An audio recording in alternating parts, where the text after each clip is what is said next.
Hello guys, Nigel here with you, Nigel's Modelling Bench. I hope you're all well. I hope everyone's happy and healthy and wealthy. So, this is part 4 of our beginner series, and in this video I'm going to cover planning your build. Now, for the very new modelers out there, this is going to be very useful information. For the slightly newer models out there, you're probably going to know some of what I'm going to talk about, and for experienced modelers you'll probably not even be interested. But anyway, let's go through what we're going to talk about today. So, planning the build. I've got 3 kits here to look at, 3 sets of instructions, and obviously the first one we're going to look at is the Scammal Commander, which we're building now, and I'm using this kit as part of the beginners builds. A comment was made in part 1. Part 1 I put up yesterday in real time. Today is Saturday the 3rd of June 2023. And somebody commented, please keep this beginner's build basic, not like you did with the Katie ambulance. This is not a series of videos on how to build this kit. This is a series of videos for beginners and those that want to go that extra mile and just improve their skills. And I'm using this kit as part of it. I'll be using other stuff as well, don't you worry. So this is not a video about building this kit. I'm doing a separate series on building this kit, and it's not a beginner's series by any stretch of the imagination. So, start off with your instructions. Look at the front of your instructions. Familiarise yourself with it all. I've covered this before. Familiarise yourself with the legend. Make sure you understand what all this means, and read all the health and safety stuff and that, because it's always important, especially if you're new to the hobby. So we can look at the instructions here, and we can see here we got a sprue call out, which we all know about, and that's basically identifying the sprues. And it's really handy to have this here. 1, to check that you've got all the parts in the box. 2, it's always handy, like you're here and you're like or K13, which is the K sprue? K sprue, where's the K sprue? K sprue's here. Oh, K's the one with those great big fenders on it, right? So zip through, there you go, you found the sprue. So that's the best bit about that. So as far as planning the build goes, what I always do is look through and familiarise myself with the build. So obviously here we've got the chassis going together, we've got to build up some cross members, we've got to do it, and we've done it now, it's here. And then we're looking at putting in this, what I'm led to believe is the oil cooler, and then we're adding some leaf springs, which we've already covered. And then we're going to build up our axles, which is fine, but I've covered that in part 1 of the Scammal video about how I go about doing this differently to enable you to make sure the wheels stay on the ground. So if you are building this kit, be sure to go and see that, or any truck kit, to be honest. And then here they're talking about building up the air tanks and everything, and you've got these steps and these battery boxes and everything going together, and you kind of, alright. And then we're going over the page here and we're doing the winch, which is a bit strange, and then we're doing the exhausts, and then we're back to building wheels, bumpers, and then we're going to start putting the suspension in. Hang on, we've just done all the suspension and the chassis back here. Why do all this stuff? Surely it's better to get the chassis built up and the wheels on, and then worry about the winch, which you don't need until here. So you're actually building an assembly in step 5 that you don't use until step 16. So it's things like that, looking ahead and thinking, well, why do I need to do that? I'd rather get the chassis and everything built up and have that painted and sat on the side curing, and then I can get on with all this. The other thing I do, I look through the instructions and I look where there are halves of things. So for example, you've got these 2 axle halves. So what I do is, after I've familiarised, easy for you to say, after I've familiarised myself with the build and the secrets I'm going to work with, I look for halves. So these 2 here, glue them together. Go over the page. Those 2 there, glue them together. These axle halves, glue them together. Okay, going over here, we've got the exhaust, glue them together. Wherever you've got 2 halves of something going together, glue it together. Here, glue those together. You might decide to glue the wheels together, but it's not really necessary for the reasons. This is a definite. Fuel tanks, glue those together. You don't need to worry about putting the little brackets on, just glue the main parts together. Okay, and the reason I do this is so that I can, it's when I come to use it, when I come to need it, like when I need to fit the fuel tanks, I will have glued them together a few days previous, and the seams will be good and hard and ready to sand and work with. If I do them here, I've then got to stop, wait for those seams to dry, and then I can carry on. Whereas if you just assume, the first thing you do, get your kit out of the box and everything, go through the instructions and glue all your halves together, and then everything will be there ready when you need it. And then you can sand the joints and stuff. I'm not sure there's going to be a lot you can do on the trailer. That cross member there you could do, I suppose. And then there's not going to be a lot more on the truck. But basically just go through and get your halves glued together, plan your build sequence. Now obviously you need to be a little bit careful. Okay, this is one thing I will say. For example, let's have a look here. If you go on and fit the fenders before you fit your wheels, you may have trouble getting the wheels lined up and square because the fenders will be sticking out. If you fit this winch before you fit some of this, maybe it won't go in. You've got to think of obvious things, you know, like if you're building an aircraft and the undercarriage has to go into the fuselage before you put the fuselage together. If you put the fuselage together, then the undercarriage isn't going to fit in there. You know, you wouldn't leave the cockpit out and glue the fuselage together and then think, oh, I can't get the cockpit in. Just think about it logically like that. Second one we're going to look at is a Tamiya tank. This is the Challenger 1 Mark III, and I'll probably do this and put it on the back of this Scammal. So again, we're looking through here. We're starting off with wheels. Now with this kit as well, we've got two options. So it's telling you here, this kit can be built into desert or NATO version, select version prior to assembly, and read assembly notes carefully. Very, very valuable information. For example, we're building up the kit. All of this, I think, is all the same, whether it's NATO or desert. But then when you come down to here, you've got the gun travel lock, and this is the desert version, this is the NATO version.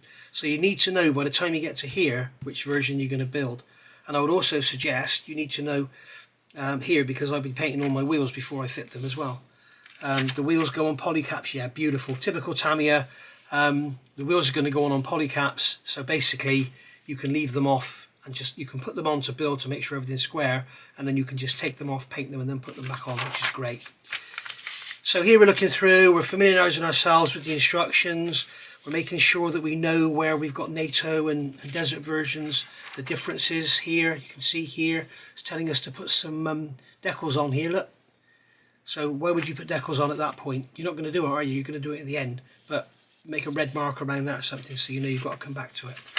And then just go through and just look for bits you're going to put together. Okay, so we've looked now and identified what we're going to do. We've identified which version we're going to make. We know what we've got to do. We've got to look at decals going on at different places and all that. So now we're going to look at putting halves together. So wheel halves, obviously they're telling us to do that first anyway.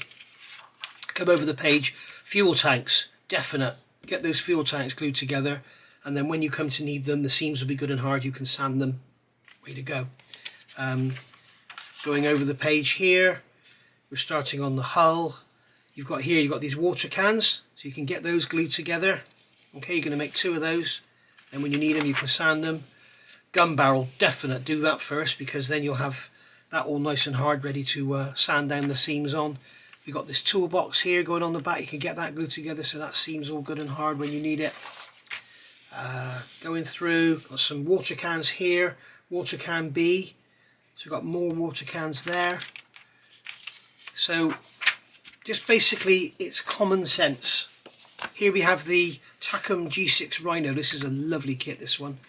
And you can see it's a great big thing. It's beautiful. It's like a tank on wheels.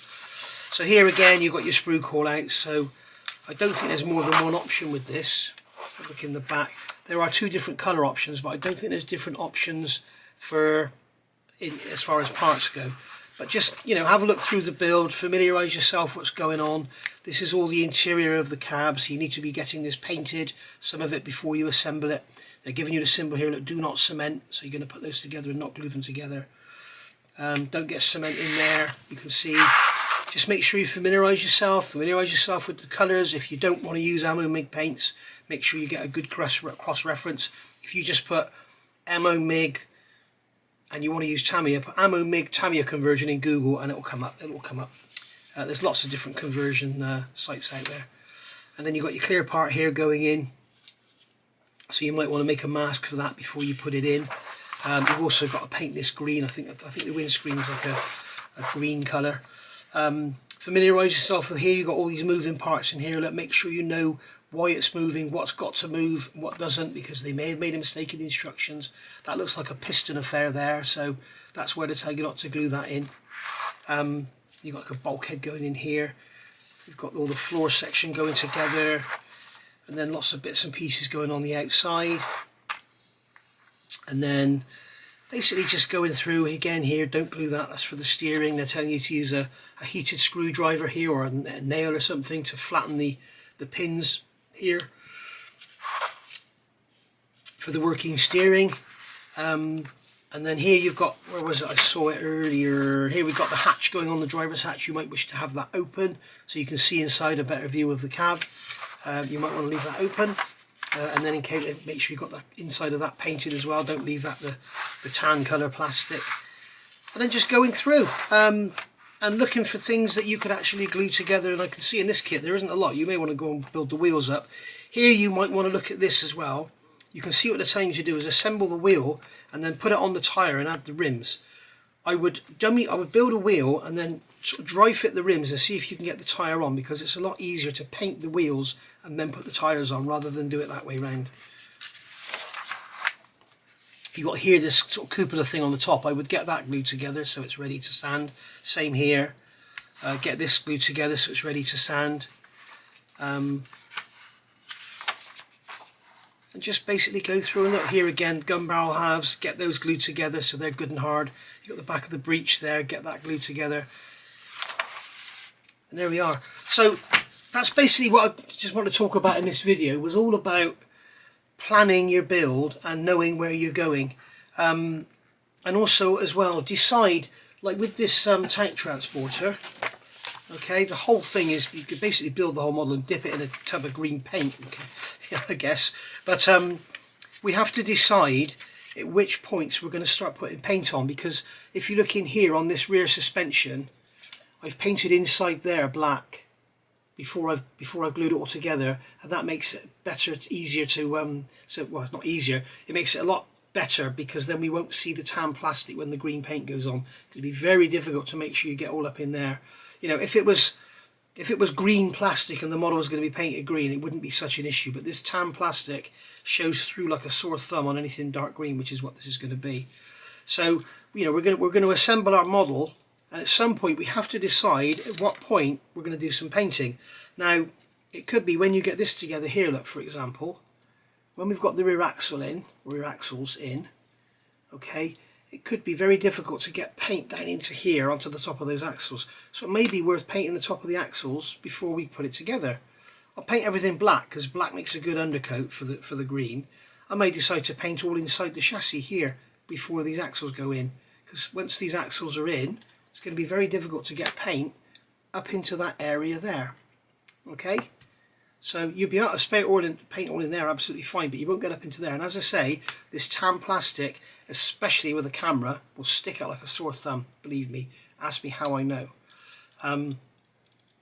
So yeah, so you need to decide at what point we're going to do some painting. So I would suggest, you know, here what we're going to do is paint all the wheels and everything before the tyres go on. And we're going to get all the chassis painted probably inside at the back end before we fit this before we fit these axles, because it's going to make life a lot easier. So there we go. And I've just noticed something else specific to this kit. It looks like, yeah, they've done another one. That part's just appeared. If you look here, this is what I'm talking about, studying your instructions. If you look here, you've got these two radius mounts, these two round mounts there for the axles. Then you look here, all of a sudden there's an arm appeared there. There's a radius arm appeared. So what's that? What part is that? So we'll have to find that in the kit and add it. And I'm guessing that's going to go on to. There. And there's probably going to be another one behind that's going to go on to there. And it's not shown in the instructions. you can see there it is there, look. There's that shaft there. Okay, and it's not in the instructions. So there we are, there's another couple of parts we got to add. I'll find out what those parts are and I'll let you know in the build. But this is what I'm saying, all about planning your build. It's all about what you want to do. Don't always go strictly to the instructions. If you want to go back and look at my Apache build, you'll see in there the instructions for that kit are a complete and utter joke. They've got you fitting tiny little grab handles onto the fuselage before you've even fitted the engines, and it's all just going to get broken off. So don't always follow the instructions. You know, like with this tank, they're telling you here, you know, about putting decals on. You haven't even fitted the rear plate to the hull yet, so you're obviously not going to paint that and put decals on there before you've even glued it to the back of the hull. So, you know, think about what you're doing. Don't just follow the instructions word for word, and just build happy, really, and you'll get more enjoyment out of it when you sort of re-engineer things to suit yourself, you know, within your capabilities. Don't say, oh no, you said it's okay to go on and just do everything, but no, that's not the case. It's a case of look at what you've got, look at the instructions, study it, like I have here with a fine-tooth comb, study it, see what's going on, and then go from there. Okay, so hopefully that's been a bit of a help for you, and hopefully you'll take something away from it. So I will see you for part 5. I don't know what we're going to do next, but I'm sure we'll think of something. So thank you for watching. If you haven't already subscribed, please hit the subscribe. Hit the like if you've liked the video. Comment down below, questions, whatever, feel free to ask. And I'll see you all soon. Thank you for watching. Bye for now.